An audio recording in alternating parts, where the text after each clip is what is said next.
हम शायद ही कभी ये समझ पाएंगे कि प्रभु यीशु मसीह ने हमारे लिए कितनी पीड़ा सही है, परंतु ये मेरी दिली ख्वाहिश है कि हम उस वास्तविकता को जानें, क्योंकि हमारे उद्धार का रहस्य यहीं कहीं छुपा हुआ है। क्योंकि प्रभु यीशु मसीह की क्रूस पर की मृत्यु की घटना में ही अनंत जीवन का रहस्य छुपा हुआ है।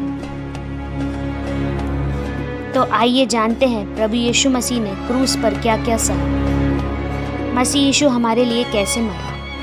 क्रूस पर चढ़ाने की विधि की खोज फरीसी लोगों द्वारा 300 ईसा पूर्व की गई थी, जिसे 100 ईसा पूर्व में वर्तमान रूप में प्रदान किया गया। दंड देने के तरीकों में मनुष्य द्वारा खोजा गया सबसे कष्टदायक तरीका यही था।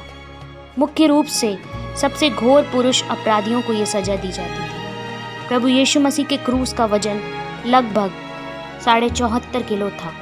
इतना वजन उठा पाना एक सामान्य स्वस्थ व्यक्ति के लिए भी कठिन होता है। क्रूस पर चढ़ाने से पहले उसके कपड़े उतार दिए गए थे। यह उस भविष्यवाणी की पूर्णता के लिए हुआ जिसका वर्णन भजन 22:18 में मिलता है। क्रूसीकरण के द्वारा ये सुनिश्चित किया गया था कि यीशु मसीह एक भयानक, धीमी, दर्दनाक मौत मरे। प्रभु यीशु मसीह के घुटनों को 45 अंश के कोण पर रखा गया था, जिससे उसका पूरा वजन उसकी जांघ की मांसपेशियों पर था। इस स्थिति में बने रहना हमारे शारीरिक संरचना के हिसाब से संभव नहीं है। ज़्यादा देर तक इस स्थिति में बने रहने से जांघ और पिंडलियों की मांसपेशियों में ऐंठन आ जाती है। प्रभु यीशु मसीह ने क्रूस पर छिदे हुए पैरों के साथ इस स्थिति में अपना और हमारे पापों का भार उठाया। इससे उसका बल भी घटता जाता था। जब प्रभु यीशु मसीह के पैर थक गए, उसके शरीर का सारा भार अब उसके कांधे, कलाई और हाथों पर आ गया था। क्रूस पर चढ़ाए जाने के कुछ ही समय बाद जब पैर थक गए और शरीर का सारा भार हाथों पर आया, प्रभु यीशु मसीह के कांधे, कलाई और हाथों के जोड़ उखड़ गए थे। प्रभु यीशु मसीह के कांधे, कलाई और हाथों के जोड़ के उखड़ जाने के परिणाम स्वरूप उसके हाथों की लंबाई 9 इंच तक बढ़ गई थी, जो कि उसके कफन से प्रमाणित होता है। प्रभु यीशु मसीह का कफन श्राउड ऑफ ट्यूरिन के नाम से जाना जाता है। यह उस भविष्यवाणी की भी परिणाम है जो भजन 22:4 में मिलती है, जहाँ लिखा है, मैं जल की नाई बह गया और मेरी सब हड्डियों के जोड़ उखड़ गए। मेरा हृदय मोम हो गया, वह मेरी हृदय के भीतर पिघल गई। जब उसके कांधे, कलाई और हाथों पर भार आ गया और प्रभु यीशु मसीह के कांधे, कलाई और हाथों के जोड़ उखड़ गए, तब उसकी छाती की मांसपेशियों में खिंचाव होने लगा था।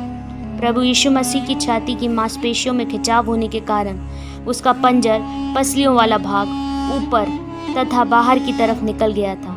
यह एक बहुत ही असामान्य स्थिति है। उसकी छाती अत्यधिक श्वासन यानी मैक्सिमम रेस्पिरेटरी इंस्पिरेशन, ऐसी स्थिति जिसमें शरीर अधिक श्वासन की मांग करता है, की स्थिति में पहुंच गई थी। यह बहुत कठिन समय था, क्योंकि प्रभु यीशु मसीह को सांस लेने में बहुत शारीरिक बल का उपयोग करना पड़ रहा था और सांस लेने से सांस छोड़ना अधिक कठिन था। प्रभु यीशु मसीह को सांस लेने के लिए अपने शरीर को कील से क्रूस पर जड़े अपने पैरों और हाथों की ताकत लगाकर ऊपर उठाना पड़ता था। उसके फेफड़े शरीर से घटती ऑक्सीजन को बनाए रखने का हर संभव प्रयास कर रहे थे, परंतु समय के बीतने के साथ छाती की मांसपेशियों में बढ़ते दबाव के कारण ये हर क्षण कठिन होता गया। प्रभु यीशु मसीह को सांस छोड़ने के लिए अपने शरीर को ऊपर उठाना पड़ता था, ताकि उसका पंजर अंदर की तरफ जा सके और फेफड़ों से हवा बाहर जा सके। क्रूसीकरण एक चिकित्सीय आपदा है, एक विपत्ति के समान है, क्योंकि लगातार बिना रुके सांस लेने के कारण प्रभु यीशु मसीह के फेफड़े काम न करने यानी लंग अरेस्ट की स्थिति में पहुंच चुके थे।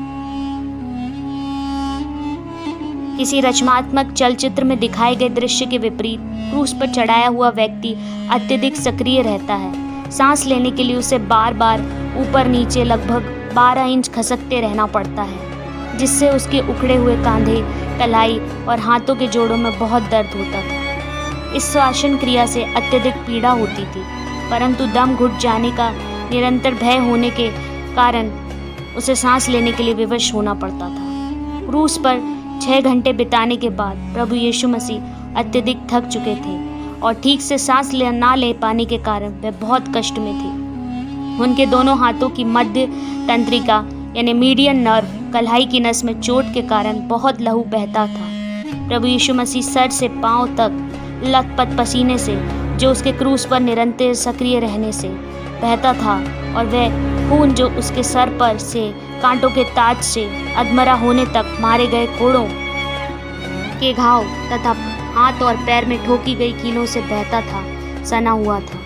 शरीर क्रिया विज्ञान के अनुसार प्रभु यीशु मसीह का शरीर कई चरम पीड़ादायक घटनाओं की श्रृंखला से गुजर रहा था। प्रभु यीशु मसीह की वेदना को समझने के विपरीत वहां खड़े यहूदी अगुवे, भीड़ और उसके साथ लटकाए गए कुकर्मी उसका मजाक उड़ाते, उसे भला बुरा कह रहे थे। उस भीड़ में प्रभु यीशु की माँ बड़े भारी मन के साथ खड़ी हुई ये सब होता देख रही थी। ठीक से सांस न ले पाने के कारण प्रभु यीशु मसीह के खून में ऑक्सीजन की मात्रा घटती जा रही थी और कार्बन डाइऑक्साइड की मात्रा बढ़ने लगी थी। कार्बन डाइऑक्साइड की मात्रा बढ़ने के कारण प्रभु यीशु मसीह का हृदय अधिक तीव्र गति से धड़कने लगा, ताकि ऑक्सीजन की मात्रा जो शरीर में घटती जा रही थी सामान्य हो सके।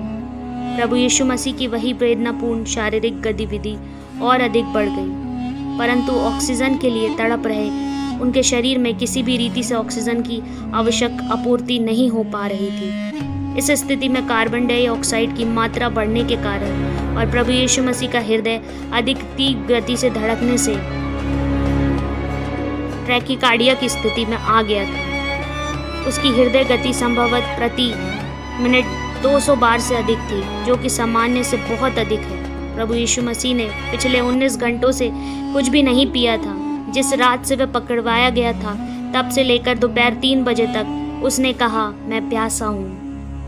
प्रभु यीशु मसीह लहूलुहान था और उसका वो खून जो उसके सर पर के कांटों के ताज, अधमरा होने तक मारे गए कोड़ों के घाव तथा हाथ और पैर में ठोकी गई कीलों से तथा क्रूस उठाकर चलते समय गिरने से लगी चोट खरोच से बहता था, उसके शरीर में बहुत कम खून रह गया था।